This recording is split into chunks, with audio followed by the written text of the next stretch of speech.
Hello friends, मैं प्रीति शर्मा।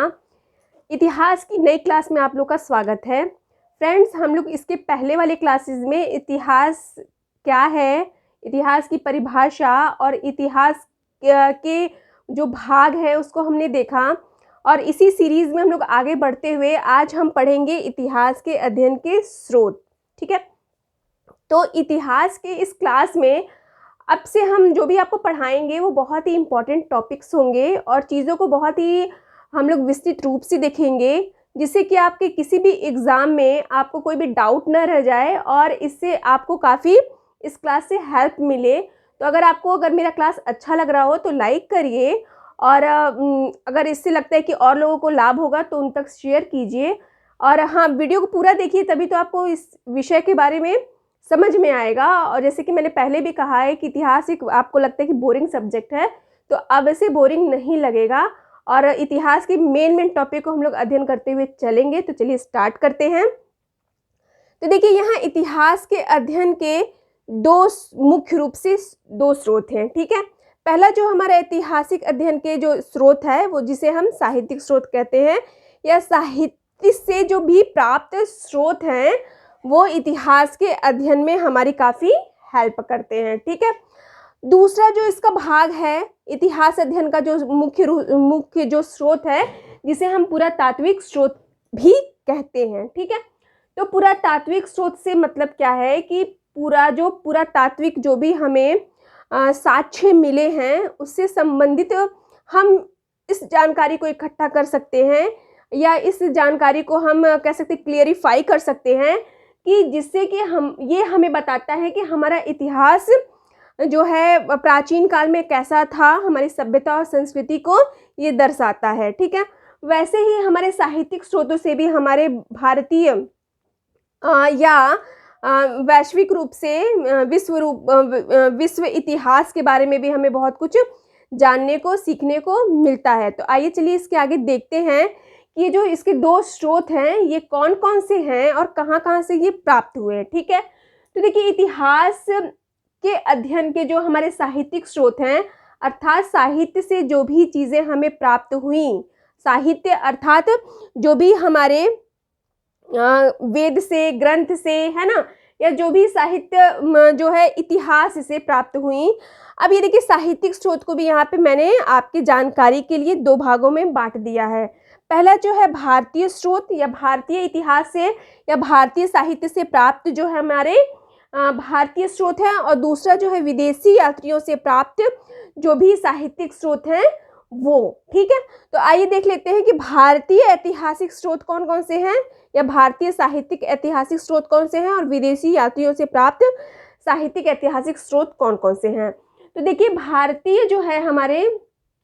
भारतीय साहित्यिक स्रोत से प्राप्त हमारे जैसे कि वेद हो गए, पुराण हो गए, आरण्यक हो गए, ग्रंथ हो गए, उपनिषद हो गए। ठीक है, और भी बहुत सारे ऐसे जो कह सकते हैं कि कहानियाँ, जैसे पंचतंत्र, राजत रंगड़ी, है ना, अर्थशास्त्र, और भी बहुत सारे ऐसे जो हैं हमारे भारतीय ग्रंथ हैं, जिससे कि हमें भारत की सभ्यता, संस्कृति या अपने इतिहास को जानने की जो जानकारी है इन चीज़ों से, इन स्रोतों से हमें प्राप्त होती है। ठीक है, वैसे ही दोस्तों हमारे विदेशी यात्रियों से प्राप्त जो है साहित्यिक स्रोत भी हैं, जो भारत, जैसे कि आपको पता है कि सबसे पुरानी सभ्यता है भारतीय सभ्यता विश्व की। तो देखिए, भारत में जो भी विदेशी यात्री आए, चाहे वो चीन से आए, चाहे वो यूनानी रोमन से आए या अरब से आए, ये भारत में यात्रा करने के लिए आए या भ्रमण के लिए आए, यहाँ रहें और यहाँ की परिस्थिति, परिवेश, यहाँ के सामाजिक दृष्टिकोण, आर्थिक और भी राजनीतिक हर एक परिवेश को देखते हुए इन्होंने अपने ग्रंथों में, जैसे मेगास्थनीज ने इंडिका लिखी है ना, तो ऐसे ही बहुत सारे जो स्रोत हैं इनकी, जैसे इत्सिंग है ना, फाहियान, वेंग सॉन्ग, ये आते हैं भारत में, रहते हैं भारत में, अध्ययन करते हैं और यहाँ के परिवेश के बारे में इन्होंने अपने ग्रंथों में लिखा, जिससे कि हमें भारतीय इतिहास की जानकारी प्राप्त होती है। ठीक, तो ये हो गए आपके भारतीय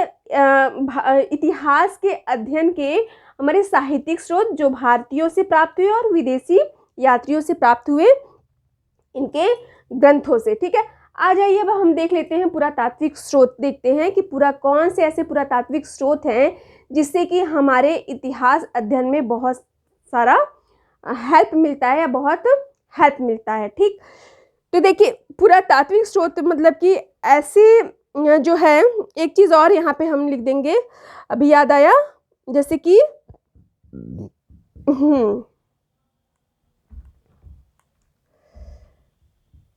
ठीक है, हाँ, तो आ जाइए पुरातात्विक स्रोत की बात की जाए तो पुरातात्विक स्रोत से ऐसे ऐतिहासिक स्थल है ना,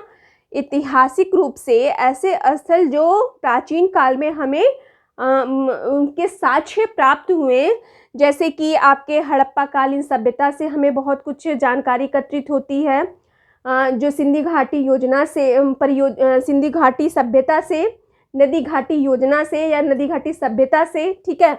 और भी ऐसे बहुत सारे ऐतिहासिक स्थल जैसे मोहनजोदड़ो है ना, ऐसे ऐतिहासिक जो स्थल हैं जिससे कि हमें अपने इतिहास की जानकारी मिलती है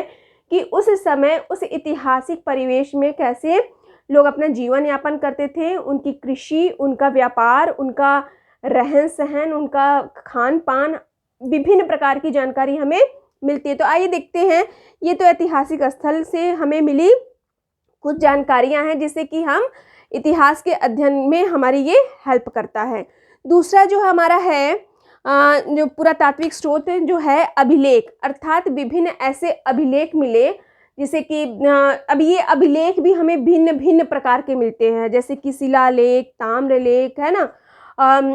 और भी बहुत सारे गुहालेख, ऐसे बहुत सारे अभिलेख हैं, स्थान हैं, गुफाएं हैं, चित्र हैं। ठीक है, और बहुत सारे जो हैं हाँ हथियार हैं जिससे कि हमें पुरातात्विक या इतिहास के अध्ययन के ये पुरातात्विक स्रोत मिलते हैं। वैसे ही दोस्तों और भी ऐसे हमारे स्रोत हमें मिले, जैसे कह सकते हैं कि वस्त्र मिले प्राचीन काल के, आभूषण मिले, मनके मिले, और विभिन्न प्रकार के मुद्राएं या सिक्के मिले, जिससे कि हमें इन जो हैं स्रोतों से हमें अपने इतिहास को जानने का अवसर प्राप्त होता है। ठीक है, और भी बहुत सारे ऐसे स्रोत हैं, जैसे कि हम बात करें गोदीवाड़ा, जैसे कि गोदीवाड़ा में, जैसे कि गुजरात में गोदीवाड़ा है। ठीक है, तो गोदीवाड़ा मतलब ऐसे स्थल जहाँ पे क्या होता था कि हमारे जो नाव हैं आके वहाँ पे, जैसे शिप, जैसे अभी हम शिप कहते हैं ना, तो नाव जो है हमारे आके ऐसे स्थल पे रुका करते थे, वहाँ से व्यापार होता था, एक देश से दूसरे देश का भी आना जाना या व्यापार का भी कह सकते हैं कि आगमन और निगमन का भी एक महत्वपूर्ण जो है ऐतिहासिक स्रोत हमें प्राप्त होता है। ठीक है, तो गोदीवाड़ा, अन्नागार और स्नानागार। ठीक है, तो अन्नागार जहाँ पे अन्न एकत्रित किए जाते थे और स्नानागार जहाँ पे स्नान करने के, जैसे कि मोहनजोदड़ो में बहुत बड़ा स्नानागार प्राप्त हुआ। ठीक है, शव अर्थात शव किस दिशा में दफनाए जाते थे, कैसे दफनाए जाते थे, एकल दफनाए जाते थे या दो शव एक साथ दफनाए जाते थे, शव के साथ कुत्ते के दफनाने के भी हमें ऐसे स्रोत मिलते हैं आपके कश्मीर में है ना, जम्मू में, और भी बहुत सारे स्थलों पे। साथ ही साथ शव के साथ उनके जो प्रयोग में आने वाली जो वस्तुएं थी वो भी दफनाई दी जाती थी। दिशा भी कभी उत्तर से दक्षिण की दिशा में, कभी पूर्व से पश्चिम की दिशा में, तो ऐसे ऐसे कुछ ऐसे हमें स्रोत मिले हैं। साथ ही साथ यज्ञ जो वेदी है, यज्ञ की वेदी भी प्राप्त हुई है, जिससे कि हमें पता चलता है कि हमारे ऐतिहासिक काल में पूजा पाठ या यज्ञ के भी कार्य होते थे। ठीक है, वैसे ही स्त्री श्रृंगार के भी प्रसाधन हमें प्राप्त होते हैं, जैसे कि स्त्री श्रृंगार की बात की जाए तो जैसे काजल प्राप्त हुआ, हमें लिपस्टिक प्राप्त हुआ। ठीक है, आभूषण तो आपको पता ही है ना, मनके है ना, तो ऐसे चूड़ी है ना, जैसे कालीबंगा, जैसे नाम कालीबंगा में, या जो है क्या कहते हैं, कालीबंगा का नाम क्या है, जैसे काले रंग की चूड़ियाँ। ठीक है, तो ऐसे बहुत ही पुरातात्विक स्रोत हुए जिससे कि हम अपने इतिहास के अध्ययन के स्रोतों में इन चीज़ों को शामिल करते हैं। अच्छा, एक चीज़ हम आपको और बता दें कि ये जो हमारे ये जो स्रोत प्राप्त हो रहे हैं, तो स्रोत जो प्राप्त हो रहे हैं, जो हमें ये बताता है कि इतिहास जो है कला होने के साथ साथ वैज्ञानिक भी है। अर्थात जो भी हमें साक्ष्य मिल रहे हैं, चाहे वो साहित्यिक हो या वो पुरातात्विक हो, वो पूरी तरह से साक्ष्य मिलना मतलब कि वैज्ञानिक स्वरूप की प्राप्ति हो रही है, या जो हमारा ये विषय है वैज्ञानिक रूप से पूरी तरह से वैज्ञानिक परिपाटी पे सधा हुआ जो भी हमारा ये जो स्रोत है, जिससे कि हमें ये ज्ञात होता है कि हमारा ये काल्पनिक इतिहास को हम नहीं पढ़ रहे हैं, साक्ष्य के साथ हम लोग इतिहास के अध्ययन को अध्ययन कर रहे हैं। और अच्छा हाँ, एक चीज़ और बताएं कि जो हमारा जो इतिहास लिखने की जो परंपरा वैदिक काल से तो प्रारंभ हुई ही, लेकिन अगर बात की जाए कि अंग्रेज जो पहला अंग्रेज था, ठीक है, तो कमेंट करके आइए, आप कमेंट बॉक्स में बताइएगा कि जो हमारा पहला अंग्रेज जो था जिसने भारत का इतिहास लिखा, उनका क्या नाम था। तो अगर आप लोग को जानकारी हो तो कमेंट बॉक्स में कमेंट कीजिए। अदरवाइज़ अगले वीडियो में हम आपको बताते हैं कि जो पहला अंग्रेज जो था जिसने भारतीय इतिहास से या भारत का इतिहास लिखा, वो कौन है। तब तक के लिए चैनल पे बने रहें। नमस्कार, धन्यवाद।